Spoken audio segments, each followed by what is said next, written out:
अच्छा सेठी साहब, अभी एपीसी की हमने बात की कि वो इलेक्टोरल रिफॉर्म या सो कॉल्ड रिफॉर्म जो ला रहे हैं, जो बिल, तो हम अपने यहाँ पर इस प्लेटफॉर्म पे पिछले हफ्ते काफी इस पे गुफ्तगू करते रहे हैं। जो नया बिल, जो नया कानून कौमी असम्बली ने पास किया है, सेनेट में अभी जाना है उसने, और उसकी रूह से जो है पूरी एक बड़ी मुनज़्ज़म तरीके से और जो है एक प्लानिंग ये दिखाई दे रही है कि किस तरह से अगला जो इलेक्शन है, वो उसको उसके ऊपर एग्ज़ीक्यूटिव का या सिटिंग गवर्नमेंट का कंट्रोल हो सके।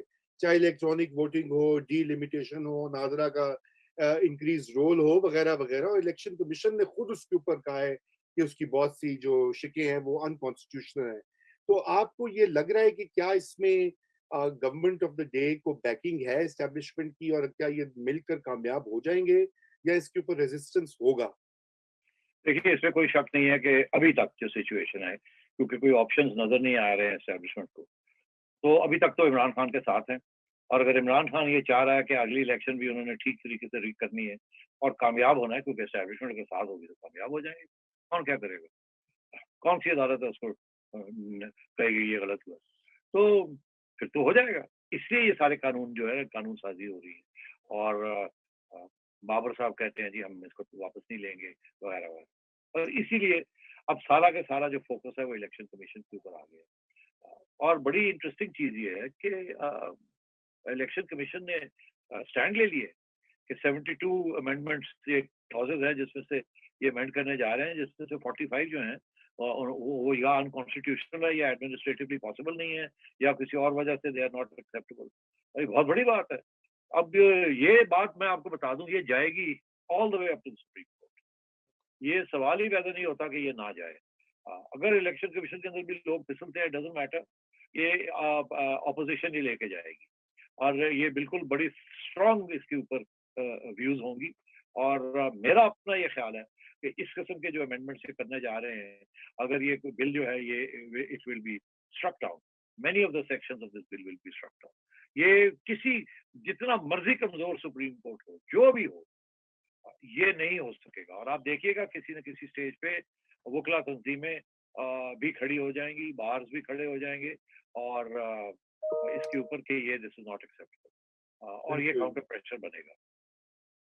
बिल्कुल, बिल्कुल।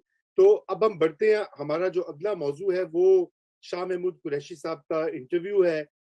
तोलो टीवी चैनल को, जहाँ पर उन्होंने एक तरफ तो ख़ैर वो जो उसमें तो कोई नई बात नहीं थी कि तालिबान को उन्होंने बड़ा डिफेंड किया और फ्यूचर का रोल जो उन्होंने वही देखा, वो तो ख़ैर कोई ढकी-छुपी बात नहीं है। लेकिन एक सवाल के ऊपर वो बड़ी अड़ गए और बड़े वो परेशान हो गए जब उन्होंने कहा कि भई आप लोग जो हैं वो उसामा बिन लादेन को शहीद करार देते हैं, मार्टिर कहते हैं अंग्रेज़ी में, का लफ्ज़ उन्होंने, चूँकि अंग्रेज़ी में इंटरव्यू था। इमरान खान ने कहा कौमी असेंबली के इमरान फ्लोर खान पे। साहब ने जी असेंबली के फ्लोर पे कहा था। तो उन्होंने जब ये पूछा तो उस पे शाह महमूद कुरैशी साहब ज़रा परेशान हो गए और उन्होंने कहा मैं फिर सोच विचार के बाद उन्होंने कहा कि इसको पास कर दें, मैं इसका जवाब नहीं दूँगा। यानी कि उन्होंने ये नहीं कहा। अब सवाल ये पैदा होता है कि हमारे जो लोग हैं, अगर हमारे लीडर्स ही उनको ये कहेंगे कि भई उसामा बिन लादेन शहीद हैं और वो कोई बहुत बड़े हीरो हैं, तो फिर प ज़ाहिर-सी बात है कौम भी वही चीज़ समझेगी। हालाँकि हकीकत उसके बरक्स है। बहरहाल आपका क्या व्यू है इसके ऊपर? क्या उसामा बिन लादेन शहीद हैं, सेठी साहब? बात ये है जी, मैं तो बड़ा वाज़ेह तौर पे आपको बताऊंगा क्या है सिचुएशन क्या है। शाह महमूद कुरैशी साहब अपने लीडर के खिलाफ तो जा नहीं सकते। जी, लीडर ने अगर कह दिया कि वो शहीद हैं तो वो शहीद हैं। अब सवाल ये पूछना चाहिए था इमरान खान को कि आप क्यों कहते हैं शहीद? मगर अभी तक मेरा ख्याल है वो भी आएगा वक्त, उनको भी पूछा जाएगा। तो शाह महमूद कुरैशी ने तो रिस्क नहीं ली कि मैं अब इसको क्या कहूँ। अगर मैं कहता हूँ कि शहीद हैं तो अमेरिका बादशाह नाराज हो जाएगा।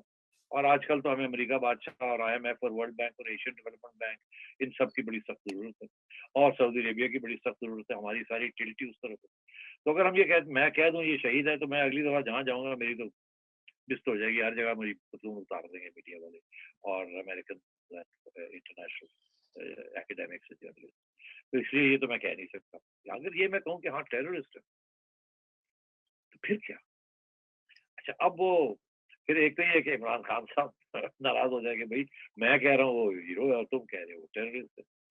मगर इसके साथ एक और भी बड़ी इंटरेस्टिंग बात है, जिससे मैं वापस इमरान खान के पास जाता हूँ। वो ये कि इमरान खान साहब ने क्यों कहा कि वो शहीद। अच्छा, अब इमरान खान साहब अगर उनको ये पूछा गया, मुझे पता है वो क्या कहेंगे। वो यही कहेंगे, देखिए जी, तारीख में ऐसे ही हुआ है कि आज का जो मार्टर है वो कल का टेररिस्ट है, या कल आज का टेररिस्ट है कल का मार्टर है। और अब हमारे जो फ्रीडम फाइटर्स हैं उसको इंडिया टेररिस्ट कहता है, हम उन्हें फ्रीडम फाइटर कहते हैं। तो ये तो कॉन्टेक्स्ट की बात होती है कि आप किस माहौल में हैं, आपके अवाम क्या सोचती है और क्या उनके जहन में है। तो इसलिए हम तो ये समझते हैं कि ओसामा बिन लादेन ने एक बहुत अहम रोल अदा किया था सोवियत यूनियन को यहाँ से निकालने के लिए, उस जिहाद में। और उसमें अमेरिका भी हमारे साथ था और ओसामा बिन लादेन को अमेरिका भी सपोर्ट कर रहा था। तो हमारे लिए तो वो बहुत बड़े हीरो थे। मगर अब अगर आके उनके और अमेरिका के दरमियान कुछ प्रॉब्लम्स हो गए, इसका ये मतलब तो नहीं है कि वो हमारे लिए हीरो नहीं रहे, बिकॉज हमें तो खतरा था उस वक्त सोवियत यूनियन से। तो इसलिए हम तो यही समझते हैं कि वो हमारे मार्टर। तो वो इस किस्म के जवाब दे सकते हैं, जवाब बिल्कुल दे सकते हैं। मगर मैं ये समझता हूँ उन्होंने ऐसे जवाब क्यों नहीं दिया, या जब वक्त आएगा दे भी देंगे। मैं ये समझता हूँ इस मुल्क के अंदर, ये बड़े गौर से सुनिएगा, ये इसके ऊपर हो सकता है बहुत लोग मेरे से नाराज भी हो जाए।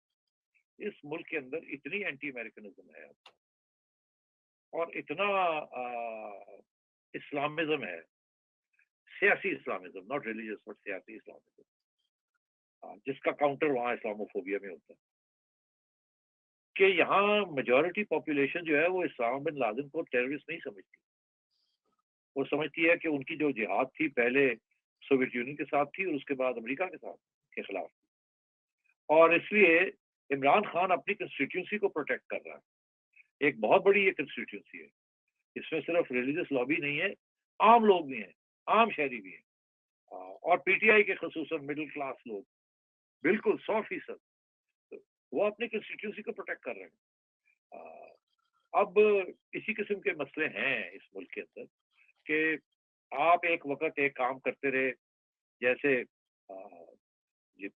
जिहादियों को आपने बनाया है हिंदुस्तान के खिलाफ लड़ने के लिए कश्मीर के अंदर, उस वक्त वो फ्रीडम फाइटर्स थे।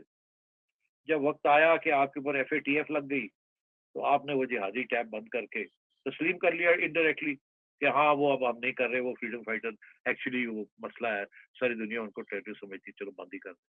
तो बेचारे हाफिज सईद साहब और अजहर मसूद साहब वगैरह वगैरह, वो कहाँ गए?